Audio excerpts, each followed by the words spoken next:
함께 인사 나누시겠습니다. 오늘은 틀림없이 좋은 날입니다. 아멘. 오늘은 틀림없이 좋은 날입니다 하는 이 구절은 좀 설교 중에 왜 이런 것을 할지 말씀 올리겠습니다. 오늘 설교 제목은 두려워하지 말라입니다. 바로 이 마태복음 4장 27절에 예수께서 즉시 이르시되 안심하라 나니 두려워하지 말라, 여기에서 제목을 차용했습니다. 오늘 11시에 이제 고강자 권사님 발인 예배가 있습니다. 그리고 아마 11시 50분에는 출발을 해야 서울 승하원에서 이제 1시 예약이 되어 있고요. 1시에 예식이 진행되면 아마 1시간 정도 소요가 될 것이고 2시 10분 정도에서 이제 분당에 있는 봉안당 홈으로 이동을 해서 2시 한 30분에서 한 40분 사이에 바로 천국 환송 예배를 영화평 담임 목사님 집례로 진행될 것입니다. 코로나19가 아직도 잠잠하지 않고 있습니다. 우크라이나 전쟁은 지금 내년 초에 휴전할 거라는 말은 퍼뜨리지만 여전히 러시아가 우크라이나 산업시설을 향해서 특히 이 겨울을 맞이하면서 여러 가지 시설을 마구 미사일 공격을 합니다. 두려움이 엄습합니다. 또 북한은 이 김정일이가 자기 딸을 손잡고 괴물 ICBM을 발사하는 현장에 왔는, 그리고 지금 기후위기 아주 심각합니다. 남부지방에는 지금 비가 안 와가지고 가뭄이 아주 기록적인 가뭄을 지금 기록하고 있답니다. 그것이 이제 영남지방으로 이렇게 확산되어 간다는 겁니다. 자, 많은 두려움이 지금 커지고 있는 지금의 상황입니다. 그래서 목사님들도 이 위기 앞에 또 2023년도를 대비해서 여러 목회 세미나가 곳곳에서 열리고 있습니다. 대비를 해야 한다고 생각하지만 어느 순간 두려움의 그림자가 곳곳에서 지금 느껴지고 있는 상황입니다. 2년 전에 어느 교회에서 코로나19 대책위원회가 구성이 돼가지고 교회 안에 있는 여러 전문가들을 중심으로 해서 이런 결정을 내린 겁니다. 교회의 모든 모임과 활동을 중단하자. 전문가다운 그런 안목은 좋은데 거기에 믿음이 어디 있느냐 하는 것입니다. 하나님을 믿느냐? 하나님이 모르겠습니까? 하나님이 계획이 없겠습니까? 자, 그런 결정을 했던 그 우를 범했습니다. 여러분 보십시오. 이스라엘 백성들이 요단강을 건너 가나안 땅에 들어갔을 때 어떤 느낌이었겠습니까? 사랑하는 오빠 나사로가 죽었을 때 마르다와 마리아는 어떤 느낌이었을까요? 금신상에 절하라 하는 느부갓네살 왕, 이 절대 왕 앞에 다니엘의 세 친구의 마음은 어떠했겠습니까? 어려운 일을 만났다고 두려워해야 할 일은 아닌 것입니다. 우리가 두려울 때 실제로는 그게 바로 복된 기간이고 기회인데 알지 못해서 두려울 수가 있는 것입니다. 디모데후서 1장 7절에는 하나님이 우리에게 주신 것은 두려워하는 마음이 아니요 오직 능력과 사랑과 근신하는 마음이니 라고 했었습니다. 계시록 14장 13절에는 주 안에서 죽는 자들은 복이 있다 말씀하셨습니다. 이렇게 죽음은 인간에게 있어서 가장 큰 두려움입니다. 마귀가 사망 권세를 가지고 우리들을 사로잡으려 합니다. 주 안에 있는 자에게는 죽음도 복이라니, 이거 얼마나 놀라운 일입니까? 예수님 안에서 죽음을 보니 이제 죽음이 아무것도 아닌 것입니다. 오히려 복된 것입니다. 그러므로 죽음의 두려움을 없애려고 애쓰지 말아야 합니다. 그건 애시당초 불가능한 일입니다. 죽음과 비교할 수 없는 크신 주님을 바라보는 그런 눈이 열리면 죽음의 세력이 아무것도 아니게 느껴지는 것입니다. 가나안 땅에 들어가는 여호수아에게 하나님은 두려워 말라 하셨습니다. 강하고 담대하라, 두려워하지 말며 놀라지 말라고 말씀하신 우리 주님은 대책 없이 두려워하지 말라고만 하시지 않았던 겁니다. 그래서 여호수아 1장 9절에 보면 내가 어디로 가든지 내 하나님 여호와가 너와 함께 하느니라 하시니라. 주께서 제자들을 모든 족속에게로 파송하시면서 또 똑같은 약속을 마태복음 28장 20절에서 하십니다. 내가 너희에게 분부한 모든 것을 가르쳐 지키게 하라. 볼지어다 내가 세상 끝날까지 너희와 항상 함께 있으리라 하시니라.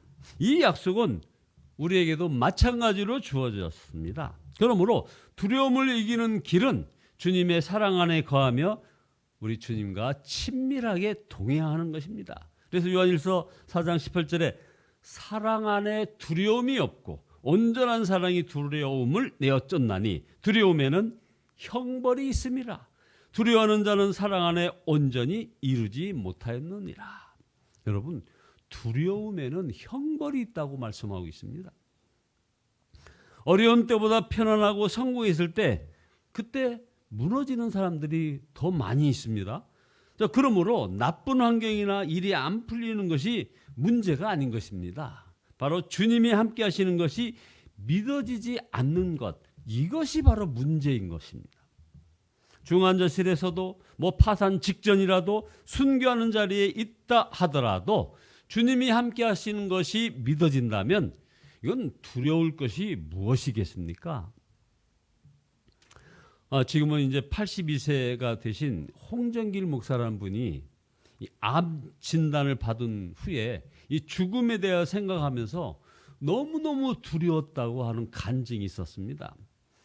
어떤 두려움이었냐면 사명을 잘 감당하지 못하였는데 하나님 앞에 무슨 보고서를 드리는가 하는 두려움이었다는 겁니다. 그런데 하루는 깨달아졌답니다.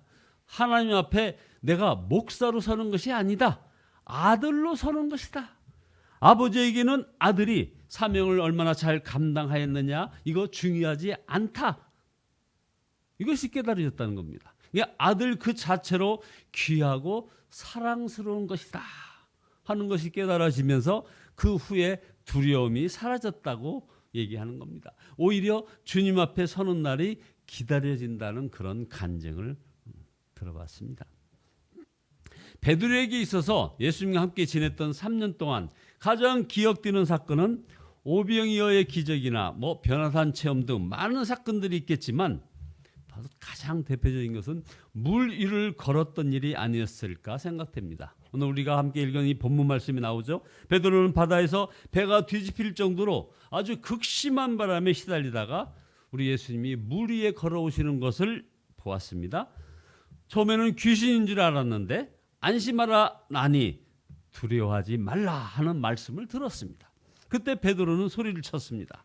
만일 주시거든 나를 명하사 물 위로 오라 하소서. 주님이 오라 하시니 베드로가 배에서 물 위로 내려 섰습니다. 그러나 베드로도 바다 위를 걷다가 물에 빠졌습니다. 그때 예수님은 베드로의 손을 잡아 건져주셨습니다. 그때 보았던 예수님의 그 눈, 붙잡았던 그 예수님의 손, 그리고 예수님과 함께 한동안 물 위를 걸었던 느낌을 어찌 잊을 수 있겠습니까? 베드로는 단지 물 위를 걸었던 놀라운 기적을 체험한 것이 아니었습니다. 사도로서 초대교회를 이끌어갈 때 수많은 어려운 일을 겪었겠지만 이 물 위를 걸었던 일을 생각하면 두렵지 않았을 것입니다. 예수님께서 물에 빠져들어가는 베드로에게 믿음이 적은 자여 왜 의심하였느냐 책망하시고 건져주셨습니다. 여러분, 이 말씀이 가당합니까? 지금 물 위를 걸은 베드로입니다. 그런데 예수님께서 왜 믿음이 적은 자여 하면서 책망을 하시는 것입니까? 결국 아무리 믿음이 좋았어도 주님을 계속 바라보지 못하면 믿음이 적은 자로 전락한다는 그런 교훈의 말씀입니다. 여러분, 믿음은 자격증이 아닙니다. 주님을 계속 바라보고 있느냐, 문제나 세상을 바라보고 있느냐, 여기에 따라서 완전히 달라집니다. 아무리 믿음이 좋은 사람도 주님을 바라보지 못하면 예수님을 저주까지 할 수 있는 것입니다. 그래서 뜨거운 성령 체험도 필요하지만 늘 함께 하시는 예수님을 바라보는 그런 훈련이 필요한 것입니다. 그래서 히브리서 12장 2절에 믿음의 주요 또 온전케 하시는 이인 예수를 바라보자. 베드로에게 왜 배에서 바다로 뛰어내릴 결단을 했느냐고 물으면 대답은 간단할 것입니다. 예수님께서 배 안에 계시지 않고 배 바깥 물 위에 계셨기 때문입니다. 베드로가 물 위를 걸을 수 있다는 신념으로 물 위로 뛰어내린 것이 아닙니다. 예수님이 물 위에 서 계셨고 예수님이 또 오라 하셨기에 물 위로 뛰어내렸던 것입니다. 신념도 어떤 모험도 아닌 것입니다. 주 예수님을 바라보는 중에 나온 그런 순종이었습니다. 누구나 처음부터 베드로처럼 물 위를 걷는 그런 믿음의 행동을 할 수는 없습니다.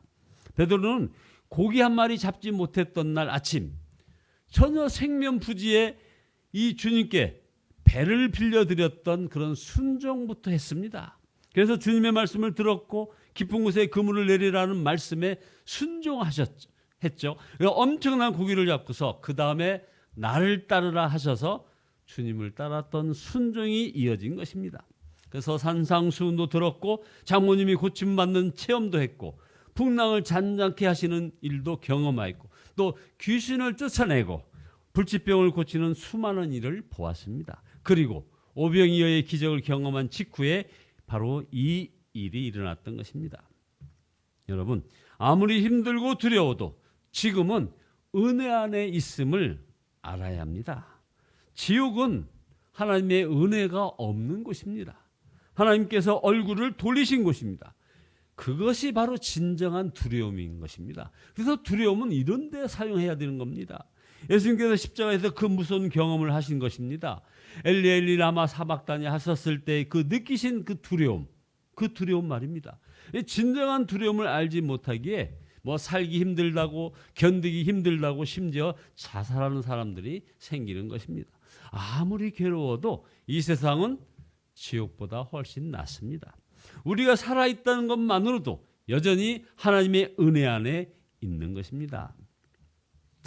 1950년대 경북 점촌에서 황용석 장로님이란 분이 6.25 이후에 이 고아들이 얼마나 많았습니까? 이 고아 10명을 거두어 돌보기 시작하면서 그 유명한 그 신망 애육원을 만들었습니다.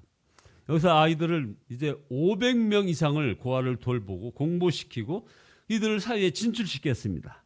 그렇게 문경 고아의 아버지다 이런 칭호를 받았죠. 이 황용석 장로님이 평생 운영하던 이 신망 애육원에 있는 거기에서 이제 장례식이 있었습니다. 황용석 장로님이 이제 소천하시고 여기 장례식에 전국에서 보내온 화환으로 온통 애육원이 뒤덮였습니다. 그 빈소에는 이 장례식 집에 어울리지 않는 글이 벽에 걸려 있었습니다. 오늘 우리가 인사말 했던 것처럼 오늘은 틀림없이 좋은 날입니다 하는 그런 글귀가 있는 것입니다. 이 글은 이 장로님의 평생의 좌우명이었고 고아들에게 가르친 교훈이었답니다. 자, 예수님을 믿고 있다면 말할 수 없는 은혜 아래 있는 것입니다. 그러나 주님이 내 안에 계신데 아무런 일이 없습니다. 아무런 음성도 듣지 못합니다 하는 그런 분들이 계십니다. 그동안 주님이 함께 하심이 믿고 계속하여 순종의 삶을 살지 않았기 때문에 이런 소리가 나오는 겁니다. 여러분, 이제라도 주님을 온전히 바라보고 순종하는 삶을 시작해야 합니다. 사도 바울은 언제 예수님의 생명이 나타났냐고 했습니까? 고린도후서 4장 11절에 우리 살아있는 자가 항상 예수를 위하여 죽음에 넘겨짐은 예수의 생명이 또한 우리 죽을 육체에 나타나게 하려 함이라. 그런즉 사망은 우리 안에서 역사하고 생명은 너희 안에서 역사하느니라 말씀했습니다. 자, 나는 죽었습니다 고백하며 살지 않는 사람은 예수님께서 살아계시구나 하는 체험을 하지 못합니다. 결론입니다. 여러분, 오늘도 무리를 걷고 있습니까?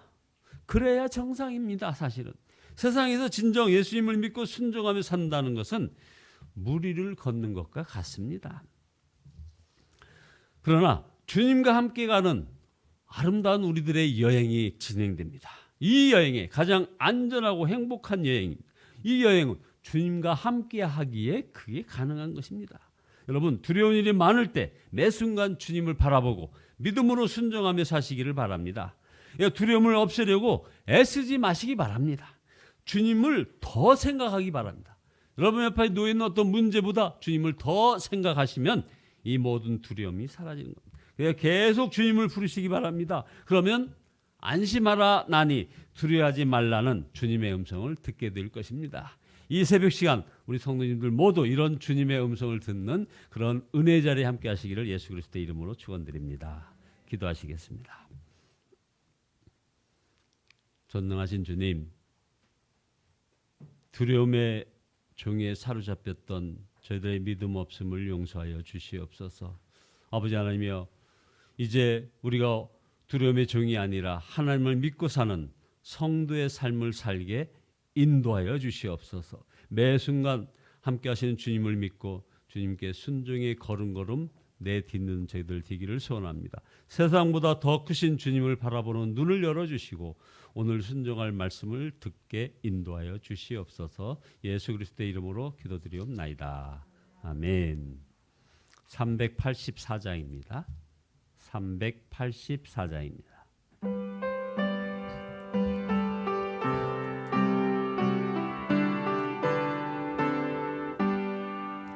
나의 갈 길 나가도록 예수 인도하시니 내 주 안에 있는 구을 어찌 의심하리요.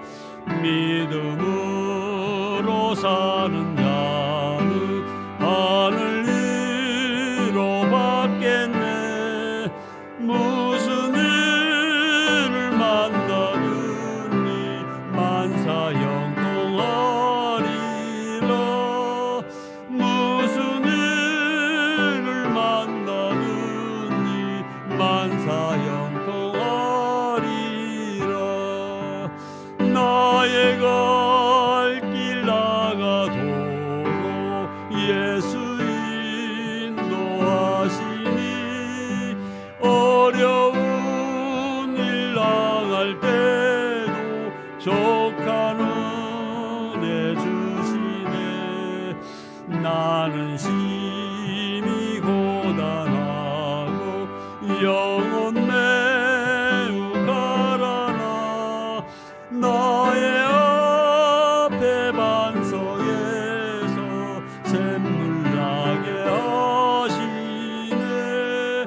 나의 앞에 반석에서 샘물 나게 하시네. 나의 갈 길 나가도록 예수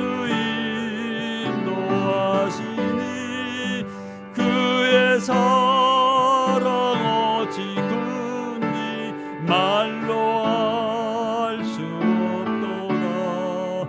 성령 감화 받은 영혼 하늘 날아갈 때에 영영 부를 나의 찬송 예수 인도하셨네. 영영 부를 나의 찬송 예수 인도하셨네. 아멘. 주여, 삼창하시니 우리 통성으로 기도하시다가 돌아가시겠습니다.